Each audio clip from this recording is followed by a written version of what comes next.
Falta una solo hay una.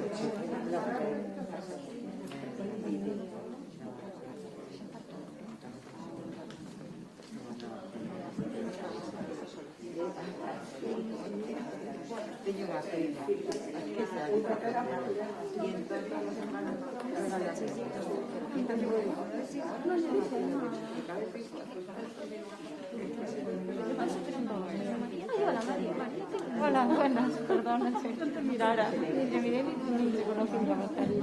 ¿Qué tal? Muy bien, muy bien. Tanto tema.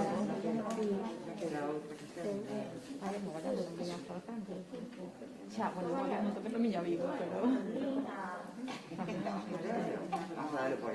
Estamos hablando de sí, sí, tamén, o meu son catolinos. Vale, igual con meu. Vale, tú eras como claro, eu tamén pensei que me equivocara. Sí, de feito, trouxe un libro co poema anterior, dixen, non vai a ser, agora se repite. Pois sí, eu escribí preguntando en plan, oye, mira, son pequeniños todos. Non encontrando de están todos, non? Sí, o meu, pues aí está. Depende tamén de como configures a tua impresión en canto a marcas, ser humano. O sea, non me equivoco. Te imaginas, non me dejé textual. O meu son 10 palabras, así que deixei todo atrás. Sí, deixaste todo atrás. El recuerdo de mí es que me podéis que no son como veis, absolutamente a mí me mandan sobre un enlace para directamente la biblioteca. Sí, como enlace y volver a escribiros en plan. La pestaña de 2020. O sea, tenía como varias opciones comprobadas. Pues eu escribí en plan, mira, non me encontro donde hai que descargarte. Y resulta que era que el texto tan pequeño. Pero sin embargo,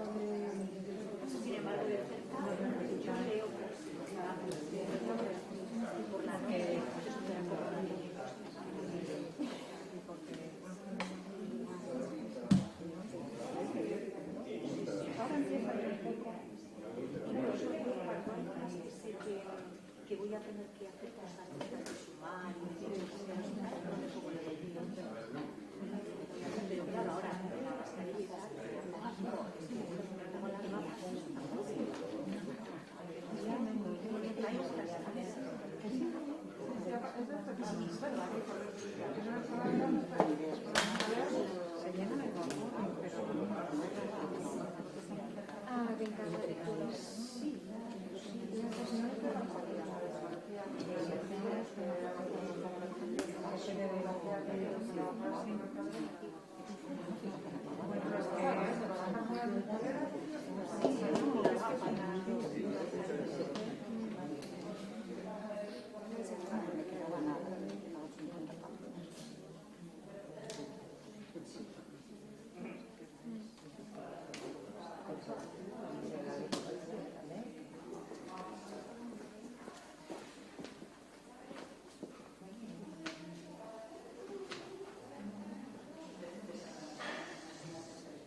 imos empezar a casa polo tellado, é dicir, imos empezar pola foto final e despois iniciamos o acto. Entonces, vou vos pedir a todos e todas que máis ou menos ordenados nos situemos deste lado, 10 van de diante e outras 10 detrás, vale? Para respetar un pouco as distancias e tal. Entonces, pouco a pouco, se vos ides acompañando, Presidenta, agradezo que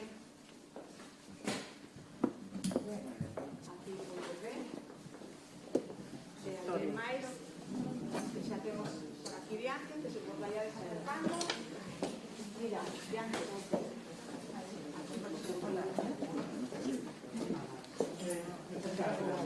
Sin tocarse, pero medio metro. Esta pantalla de San Luis, Os chicos, porque non esteades así tan xuntos, aquí, pueden sentarse. Pueden sentarse. Puede acercarse una línea más. Otra sí está. E agora os fotógrafos. Aquí hay una persona, Claro, é para dejarle un oco a Leticia que está en... Vemos a Leticia en pantalla. Pues a ver, aproximamos la pantalla, Portu, un poquito para adelante. sí, ¿Podemos? ¿Temos cable ou non?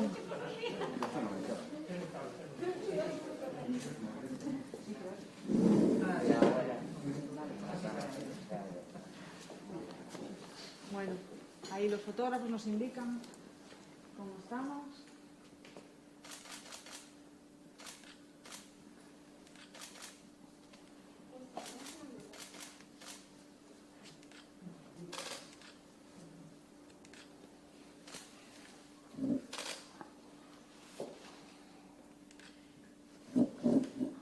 ¿Podéis mirar para aquí? Mira, que no. Venga, gracias.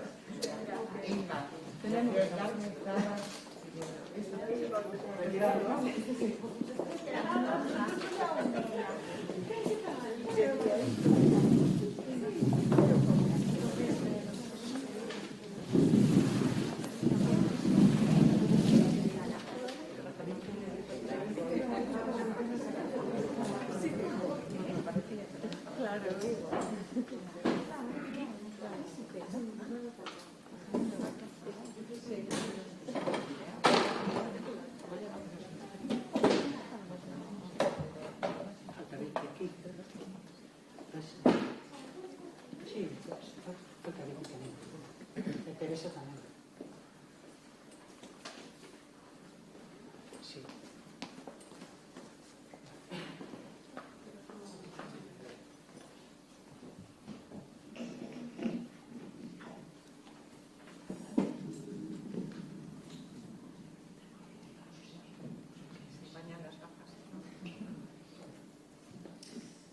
Buenas tardes, Presidenta Carmela Silva, amigas, amigos. Bienvenidos a este acto del Día de las Escritoras, promovido en 2016 por la Biblioteca Nacional de España, la Asociación Clásicas y Modernas y la Federación de Mujeres FEDEPE, para rendir tributo a las autoras iberoamericanas de otras épocas y recuperar así sus nombres, que han permanecido a la sombra durante largo tiempo. Como editora viguesa, como asidua lectora de autoras, también como socia de Clásicas y Modernas, el año pasado sentí muchas ganas de celebrar este acto en Vigo. Que haya por fin un Día de las Escritoras me parecía no solo un acierto, sino también algo necesario, porque aún existe gran desconocimiento de nombres y de obras.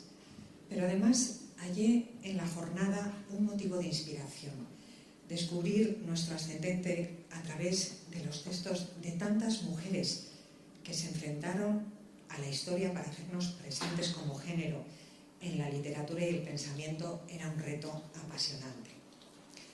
Para mí, las escritoras que nos preceden son ese valioso sedimento sobre el que se asienta una todavía joven normalización de la escritura femenina. Ellas simbolizan además nuestro acceso pleno a la cultura, y un camino, por cierto, que fue lento, laborioso y lleno de obstáculos. Y muy importante, sus textos reflejan nuestra visión del mundo en cada momento, perpetúan además nuestra voz y demuestran con su increíble nivel nuestras dotes para el arte de la palabra. En mi caso, llevo años buscándolas, leyéndolas, disfrutándolas, constatando la importancia de su legado, que sin embargo permaneció en muchos casos deliberadamente oculto. Es más, descubrirlas y leerlas requería, y creo que aún requiere, de voluntad específica y mucho autodidactismo. Particularmente, a mí nadie me habló de ellas en mis años de universidad, donde el currículo incluía solo autores, y aún seguía ajena a su importancia bastante tiempo después. Por eso, como editora, también como lectora, como periodista, celebro tanto la labor realizada en los últimos años por antólogas y estudiosas principalmente para recuperar esas voces precedentes y reconstruir nuestra valiosa genealogía literaria. Lo que no se evita queda invisible.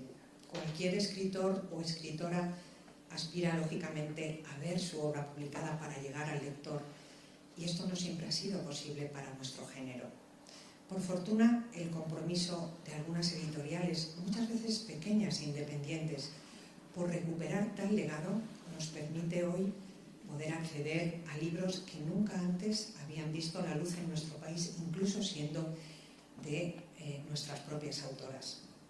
Sirvan como ejemplo esas brillantes poetas de la generación del 27, muchas de ellas exiliadas tras la guerra civil, que vivieron, escribieron y publicaron en el extranjero durante décadas una poesía sui generis, considerada hoy por muchos expertos de una calidad insuperable, incluso por sus homólogos masculinos. Sin embargo, poco se conocen todavía sus nombres. Ellas, y no ellos, quedaron en el olvido para muchas décadas porque fueron mayormente excluidas de las antologías editadas durante los años de la dictadura. Solo bien entrada la democracia han sido poco a poco recuperadas, y lo mismo ocurrió con otras escritoras y pensadoras de su época. Aún queda por hacer en materia de edición y divulgación, pero la difusión también es importante. Esta jornada de alguna forma contribuye a romper esa brecha de silencio en torno a nuestras escritoras y les brinda un reconocimiento justo y necesario.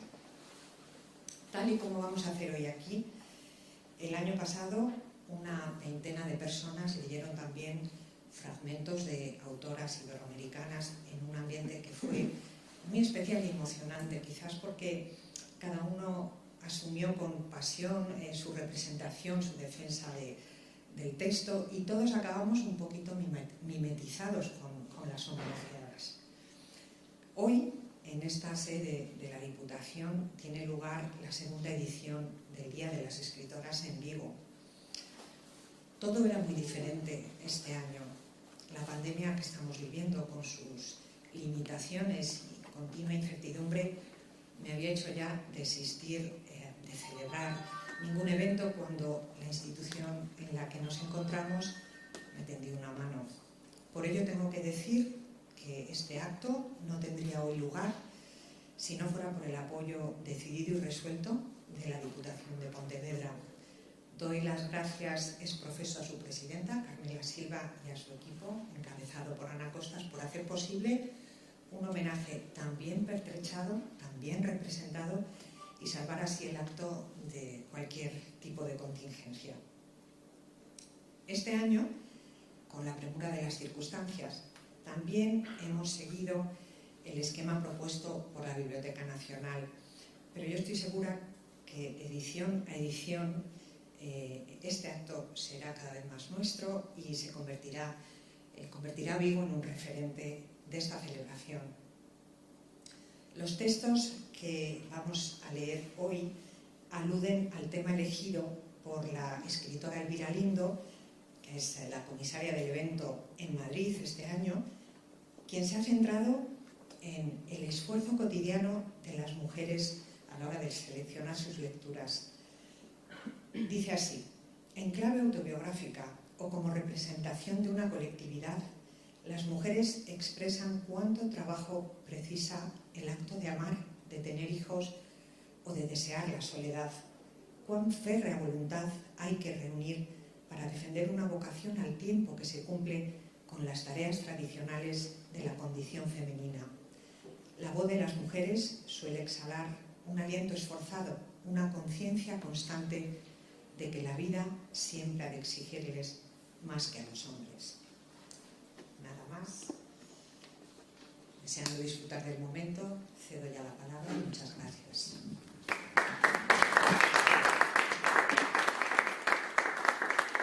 Acabamos de escoitar as verbas de Teresa Zatarain, editora, xornalista e socia da Asociación Clásicas e Modernas, que nos acaba de explicar a importancia da celebración deste día, do Día das Escritoras, que esta tarde celebramos na sede de Vigo da Deputación de Pontevedra.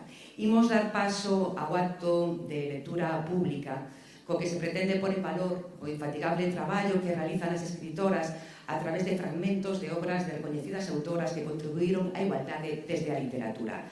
Acompáñanos escritoras, xornalistas e representantes da cultura, como ben decía Teresa, que lles van prestar a súa voz a 20 maravillosos textos de 20 autoras e que escoitaremos por orden cronolóxica. Pero antes de dar paso á lectura, escoitamos as palabras de Carmela Silva, presidenta da Deputación de Pontevedra.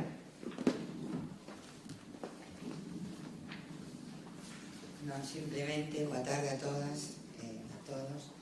Simplemente quería daros as gracias a todas as mulleres que sodes vos, que co voso traballo a prol da cultura, a prol da escrita, estades sendo as protagonistas de un movimento cultural contentísimo en Galicia que ten nome de muller.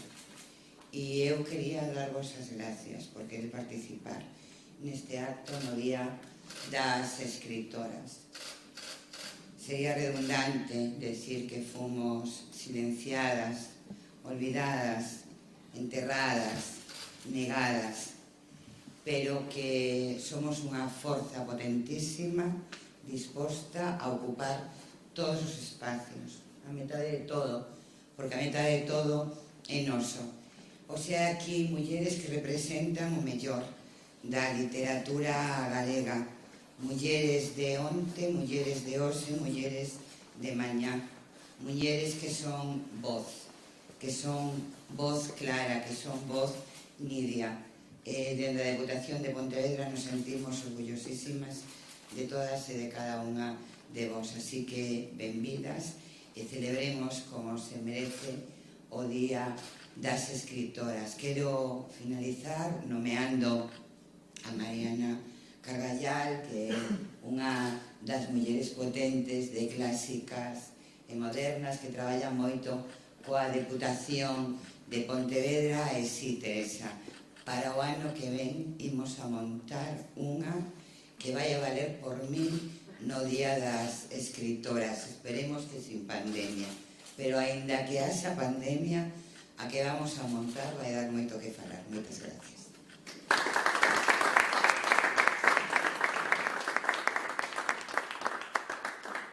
Comezamos xa a lectura coa escritora Isabel Blanco, que vai ler o poema Vuestra soy, do libro Cantos del corazón enamorado, da escritora Teresa de Jesús.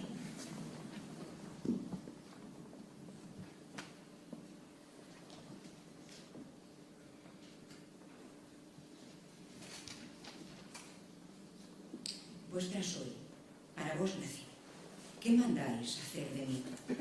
Soberana majestad, eterna sabiduría, bondad buena al alma mía, Dios alteza, un ser, bondad, la gran vileza mirad, que hoy os canta amor así. ¿Qué mandáis hacer de mí? Vuestra soy, pues me criastes, vuestra, pues me redimistes, vuestra, pues que me sufristes, vuestra, pues que me llamastes, vuestra, pues me conservastes, vuestra, pues no me perdí. ¿Qué mandáis hacer de mí? ¿Qué mandáis, pues, buen Señor, que haga tan mi criado? ¿Cuál oficio le habéis dado a este esclavo pecador?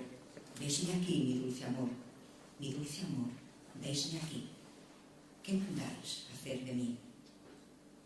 Veis aquí mi corazón. Yo lo pongo en vuestra palma, mi cuerpo, mi vida y alma, mis entrañas y afición. Dulce esposo y redención, pues por vuestra me ofrecí. ¿Qué mandáis hacer de mí? Dadme muerte, dadme vida, dad salud o enfermedad, honra o deshonra me dad. Dadme guerra o paz cumplida, flaqueza o fuerza a mi vida, que a todo digo que sí. ¿Qué mandáis hacer de mí? Dadme riqueza o pobreza, dad consuelo o desconsuelo, dadme alegría o tristeza, dadme infierno o dadme cielo. Vida dulce, sol sin velo, pues del todo me rendí. ¿Qué mandáis hacer de mí? Si queréis, dadme oración, si no, dadme sequedad, si abundancia, devoción, y si no, esterilidad. Soberana majestad, solo hallo paz aquí. ¿Qué mandáis hacer de mí? Si queréis que esté holgando, quiero por amor holgar. Si me mandáis trabajar, morir quiero trabajando. Decid dónde, cómo y cuándo. Decid, dulce amor, decid. ¿Qué mandáis hacer de mí? Dadme calvario o tabor, desierto o tierra abundosa, sea Job en el dolor o Juan que al pecho reposa, sea virina fructuosa o estéril si cumple así. ¿Qué mandáis hacer de mí? Sea José puesto en cadenas, o de Egipto adelantado, o David sufriendo penas, o ya David encumbrado, sea Jonás anegado, o libertado de allí. ¿Qué mandáis hacer de mí? Esté callando o hablando, haga fruto o no le haga, muéstrame la ley mi llaga, goce de evangelio blando. Esté penando o gozando, solo vos en mí vivid. ¿Qué mandáis hacer de mí? Vuestra soy, para vos nací. ¿Qué mandáis hacer de mí?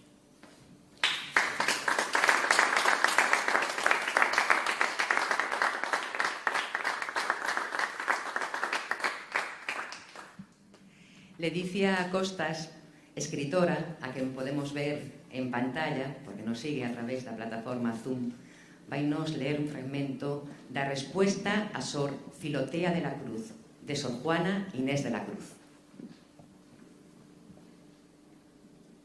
Pues, ¿qué os pudiera contar, señora, de los secretos naturales que he descubierto estando guisando? Ver que un huevo se une y se fríe en la manteca o aceite y por contrario se despedaza en el almíbar. Ver que para que el azúcar se conserve fluida basta echarla una muy mínima parte de agua en que haya estado membrillo u otra fruta agria. Ver que la yema y clara de un mismo huevo son tan contrarias que en los unos que sirven para el azúcar sirve cada una de por sí y juntas no. Pero no debo cansaros con tales frialdades, que solo refiero para daros entera noticia de mi natural y creo que os causará risa, pero, señora, ¿qué podemos saber las mujeres sino filosofías de cocina? Bien dijo Lupercio Leonardo, que bien se puede filosofar y aderezar en la cena. Y yo suelo decir, viendo estas cosillas, si Aristóteles hubiera guisado, mucho más hubiera escrito.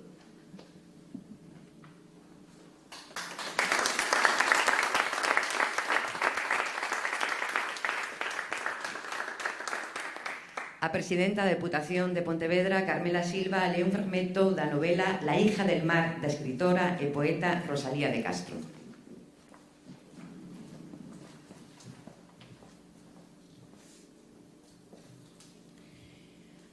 Antes de escribir la primera página de mi libro, permítase a la mujer disculparse de lo que para muchos era un pecado inmenso e indigno de perdón, una falta que es preciso que se sincere.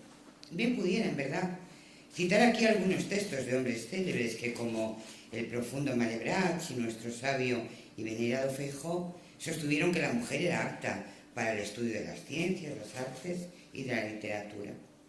Posible me sería añadir que mujeres como Madame Roland, cuyo genio fomentó y dirigió la Revolución Francesa en sus días de gloria, Madame Stel, tan gran política como filósofa y poeta, Rosa Bonheur, la pintora de paisajes sin igual hasta ahora, George Sand, la novelista profunda, la que está llamada a compartir la gloria de Balzac y Walter Scott, Santa Teresa de Jesús, ese espíritu ardiente cuya mirada penetró en los más intrincados laberintos de la teología mística, Safo, Catalina de Rusia, Juana de Arco, María Teresa y tantas otras, cuyos nombres la historia, no mucho más imparcial que los hombres, registran sus páginas, protestaron eternamente contra la vulgar idea de que la mujer solo sirve para las labores domésticas y que aquella que, obedeciendo tal vez a una fuerza irresistible, se aparta de esa vida pacífica y se lanza a las revueltas ondas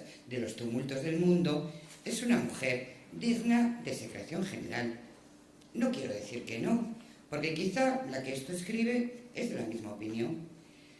Pasados aquellos tiempos en que se discutía formalmente si la mujer tenía alma y si podía pensar, ¿se escribieron acaso páginas más bellas y profundas al frente de las obras de Rousseau que las de la autora de Lelia? Se nos permite ya optar a la corona de la inmortalidad y se nos hace el regalo de creer que podemos escribir algunos libros, porque hoy, nuevos Lázaros, hemos recogido estas migajas de libertad al pie de la mesa del rico, que se llama siglo XIX. Yo pudiera muy bien decir aquí cuál fue el móvil que me obligó a publicar versos condenados desde el momento de nacer a la oscuridad a que voluntariamente los condena la persona que solo los escribía para aliviar sus penas reales o imaginarias, pero no para que sobre ellos cayese la mirada de otro que no fuese su autora. No es este, sin embargo, el lugar oportuno de hacer semejantes revelaciones. Al público le importaría muy poco el saberlo, y por eso las callo. Pero como el objeto de este prólogo es sincerarme de mi atrevimiento al publicar este libro, diré, aunque es harto sabido de todos, que dado el primer paso, los demás son hijos de él, porque esta senda de perdición se recorre muy pronto. Publicados mis primeros versos, la aparición de este libro era forzosa casi.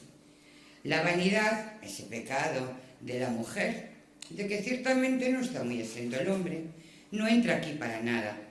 Un libro más en el gran mar de las publicaciones actuales es como una gota de agua en el océano. El que tenga paciencia para llegar hasta el fin, el que haya seguido página por página este relato, concebido en un momento de tristeza y escrito al azar, sin tino y sin pretensiones de ninguna clase, arrójelo lejos de sí y olvide, entre otras cosas, que su autor es una mujer, porque todavía no les es permitido a las mujeres escribir lo que sienten y lo que saben.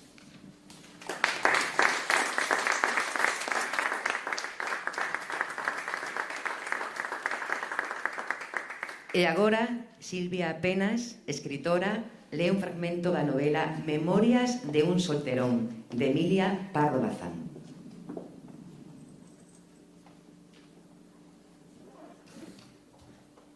Calle usted, déjeme de notabilidades. Feita es listísima, demasiado lo sé. Cuando discurre, discurre mejor que nadie. Pero no está en caja. Esa sí que me dará guerra. Las otras tienen sus adoradores, como es natural que los tenga a su edad una muchacha. Se despepitan por galas, por diversiones, por lo que alborota a todas las chicas del mundo. Están dentro de su edad, dentro de su sexo, se ajustan a las leyes de la sociedad y la naturaleza. Feita, con dolor lo declaro, es un monstruo, un fenómeno aflictivo y ridículo. Y si Dios no lo remedia, ha hecho cuanto cabe para salir de su esfera y del lugar que Dios la ha señalado. Como si fuese un hombre, ha leído los libros más perniciosos, ha desgarrado velos que conviene a toda señorita respetar, y por efecto de sus disparatadas lecturas y de sus atrevidos estudios, piensa, habla y quiere proceder como procedería una mujer emancipada. Y temo que por ella sí, y no por las otras criaturas, vamos a ser la fábula de la población. Ahora se le ha metido en la cabeza el mayor de los absurdos. Pretende, fundándose en el supuesto de que las mujeres deben ganarse la vida lo mismo que los hombres, dar lecciones a domicilio a los chicos, prepararlos para el bachillerato, qué sé yo, delirio es todo. Y para esta hazaña Quiere salir sola, ir sola donde se le antoje, volver a la hora que le acomode, disponer de lo que gane, y por este estilo.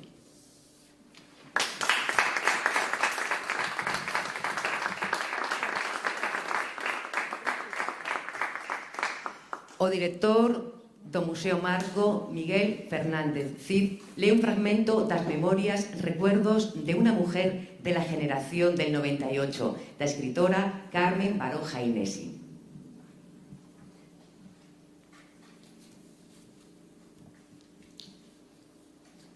Mi madre me acostumbró desde pequeña, sin violencia, y acaso yo era muy a propósito, para sentir la idea del deber. Mis hermanos y luego mi marido lo aceptaban. La moral de mi casa, muy a la española, era por demás rígida para mí en cosas pueriles y sin importancia, y muy laxa para mis hermanos en cosas que yo ya entonces consideraba importantes.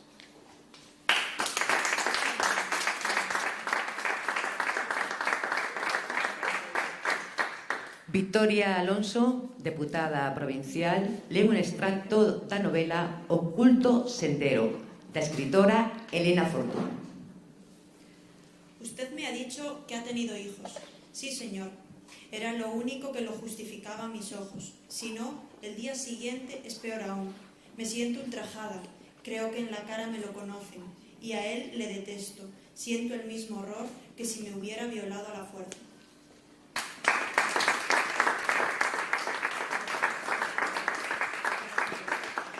E agora María Alado, escritora, lee un texto da obra Memorias habladas, Memorias armadas, da poeta Concha Méndez.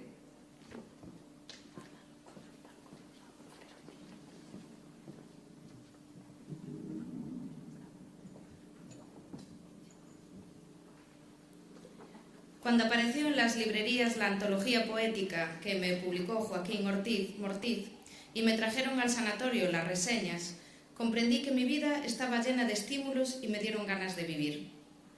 Aquel placer de volver a la vida se contrastaba con el sufrimiento de las personas que conocí en el psiquiátrico. Conocía a muchas mujeres porque mi temperamento atrae a los infelices y a los introvertidos que quieren contar su vida. Con cualquier persona puedo hablar. Siento el mismo interés por la vida de mi lavandera que por la vida de la señora de negocios que se instala durante el verano en un pabellón de lujo del hospital psiquiátrico. Y así fue como conocí a una pobre chica de Xochimilco, a una monja vieja y abandonada por las madres superioras, por ya no servir, y a todo tipo de infelices. Lo sabía que no dejaban de gesticular que estaban comiendo, que se mecían, y había cuarto para histéricas. Todas las tardes salían los gritos de los locos por las ventanas enrejadas. Ante ese panorama, cualquiera se cura. Y entonces que comprendí que debía hacer las paces con el mundo. Al mes volví a casa, y debe de haber sido la misma voluntad del destino que me impidió morir, aquella que me hizo ver lo que hace años no veía. Parece que cuando se llega a viejo, se tiene la necesidad de levantarse para ir al baño. Yo me levantaré la noche de mi llegada y vi un amanecer precioso y de cerca el jardín. Por todo esto que veía me entró de golpe una gana de continuar, un anhelo de vida, una alegría por despertar.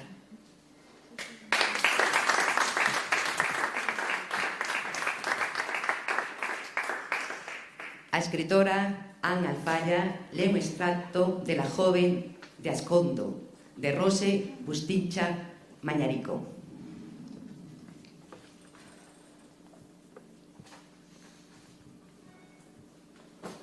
En una época de invierno hace mucho, la única hija del caserío Azcondo se trasladaba al caserío Echevarria Urrueta, a Hilar. El joven mayorazgo de Echevarria Urrueta era el novio de la única hija de Azcondo. Por ese motivo, la joven de Azcondo iba muy contenta a casa de su novio con la excusa de ir a Hilar.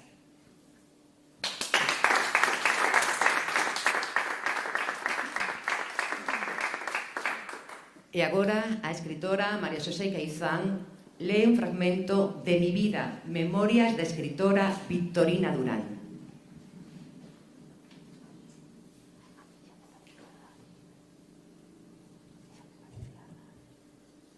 Como Margarita Xirgu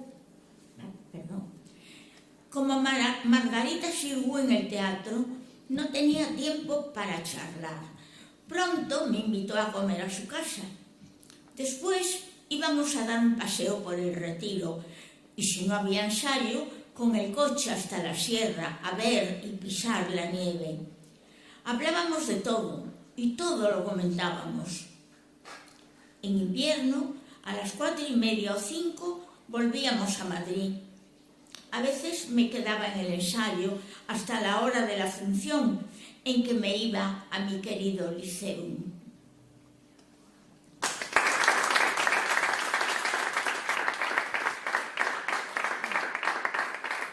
Inma López Silva, escritora, lee uns versos do poema Cheche, da poeta Dulce María de Loinaz.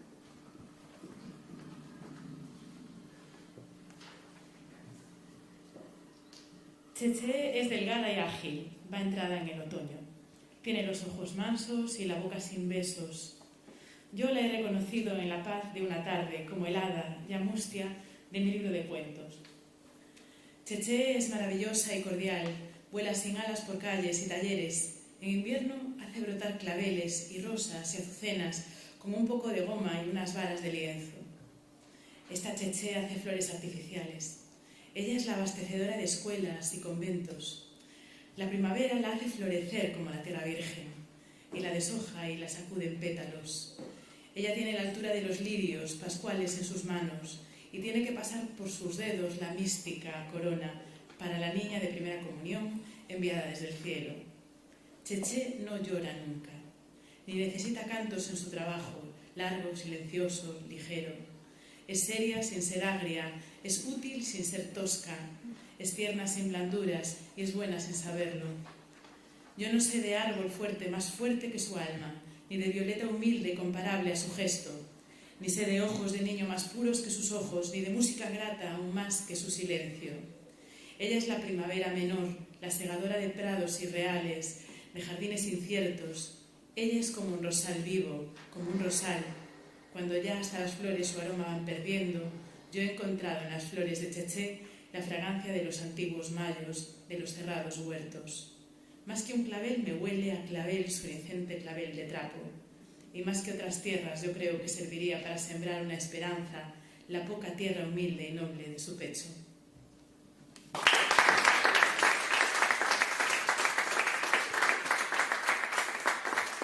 A editora e escritora e xornalista Teresa Zatarain lee un fragmento da novela Tirruns, Mujeres Obreras, da escritora Luis.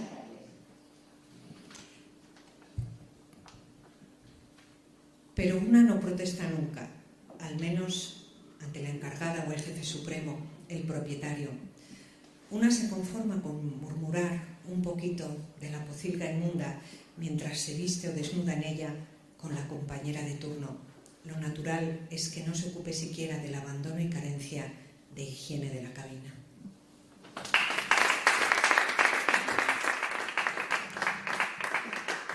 Esteban Valverde, director do Conservatorio Superior de Música de Vigo, lee un fragmento do libro Como yo los he visto, da xornalista Josefina Carabias. Los profanos que leen los periódicos pensarán quizá que una entrevista es precisamente eso, contar lisa y llanamente una conversación, puesto que eso es lo que simulamos los periodistas.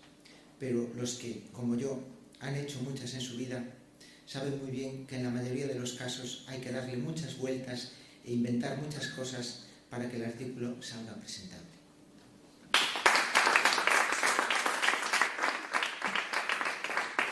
E agora, a xornalista Sandra Penelas lee un fragmento da novela La plaza del diamante, da escritora Mercé Rodoreda.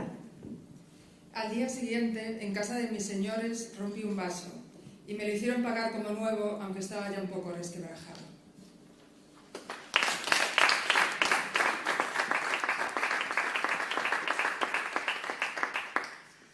A escritora e profesora Mar Nieto lee uns versos do poema Nota autobiográfica, de Gloria Fuertes.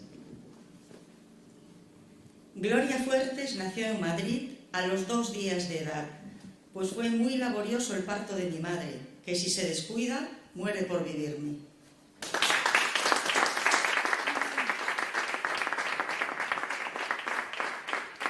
A xornalista Ana Fuentes lee un fragmento do poema O meu mundo, da poeta Pura Vázquez. Mentres que todo xace entre o po e a vertise, eu volto os ollos a un mundo nado cada día, un mundo inocente onde os paxaros coroan os puños, un mundo cotián que fago meu intre a intre.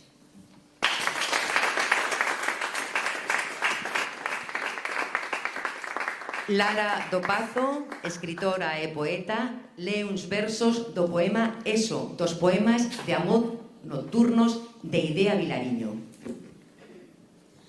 Mi cansancio, mi angustia, mi alegría, mi pavor, mi humildad, mis noches todas, mi nostalgia del año 1930, mi sentido común, mi rebeldía, mi desdén, mi crueldad y mi congoja, mi abandono, mi llanto, mi agonía, mi herencia irrenunciable y dolorosa, mi sufrimiento, en fin, mi pobre vida.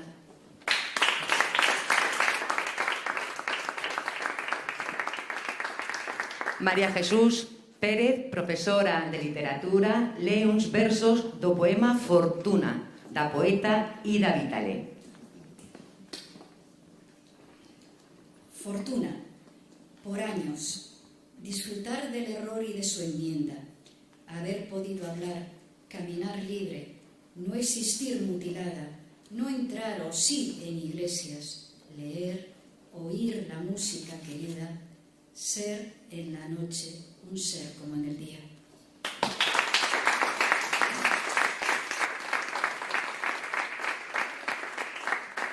E agora María Costa, profesional das artes escénicas, lee un texto extraído do libro El río, de Ana María Matute.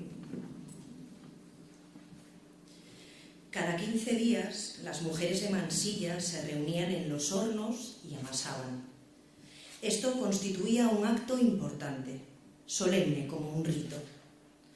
Eran designadas 4 mujeres de cada vez, que seguían turno riguroso durante todo el año. Las muchachas, que empezaban a amasar a los 14 años, lo hacían ya toda la vida, mientras se sostuvieran sobre sus piernas. Durante todo el día amasaban y cocían el pan del que se abastecía el pueblo entero.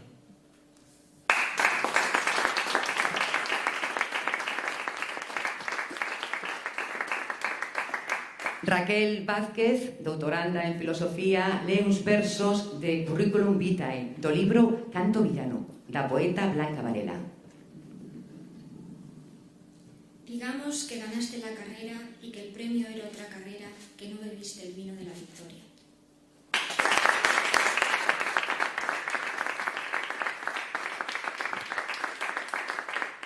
E, por último, Xurxo Patiño, presidente das e dos libreiros de Vigo, lee un fragmento de esta mujer do libro El puente, da escritora e poeta Circe Maya. A esta mujer la despierta un llanto. Se levanta medio dormida. Prepara una leche en silencio cortado por pequeños ruidos de cocina.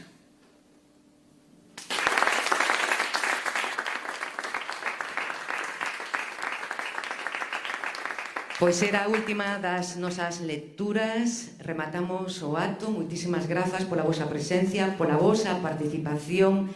E rematamos este acto cun poema de Olga Novo, Premio Nacional de Poesía 2020. Yo sé muy bien, sé todo, que para aprender este ladrido, al final hicieron falta 1000 mujeres lavando sin cesar en el río de Saa.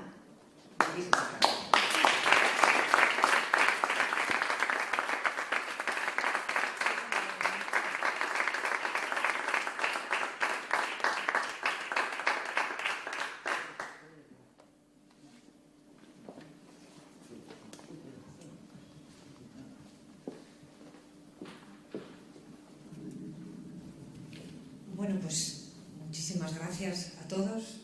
Yo creo que es una delicia, la verdad, esta forma de conocer y recordar y descubrir a veces nombres que no se conocen, ¿no? Cada año para mí hay nombres nuevos y es una delicia, como todos nos volvemos un poco actores, declamadores y bueno, defensores de nuestras escritoras.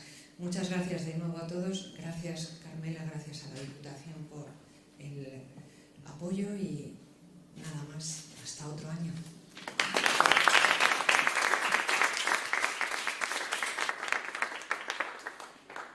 Muchas gracias a todas. Muchas gracias.